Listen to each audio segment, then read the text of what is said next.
प्रदेश का किसानां री कमाई बढ़ावानी खातिर सरकार अब एक और बड़ो कदम उठाने जा रही है। राजस्थान का सगला जिला में अब मशरूम री खेती ने बढ़ावो मिलेगो। कृषि आयुक्त नरेश गोयल यो कहा है कि किसानों ने नई तकनीक और ट्रेनिंग से जोड़ आत्मनिर्भर बनायो जावलो। देखो आ पूरी खास खबर। जयपुर से आई आ खबर किसानों री खातिर घनी चौकी है। कृषि आयुक्त नरेश कुमार गोयल उदयपुर संभाग का दौरा पर रहा, जठे वह क्योंकि सरकार किसानों री आवक बढ़ावा री खातिर खेती में नवाचार और प्राकृतिक खेती ने बढ़ावा दे रही है। अब प्रदेश का सगला जिला में मशरूम की खेती री खातिर एक खास अभियान चलायो जावलो और किसानों ने पूरा प्रशिक्षण दियो जावलो।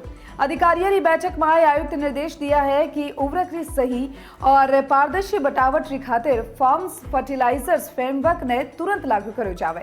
सागे कृषि कॉलेज का गुरुजी अब बटावरा ने ऑनलाइन भी पढ़ावला ताकि पढ़ाई चौकी हो सके।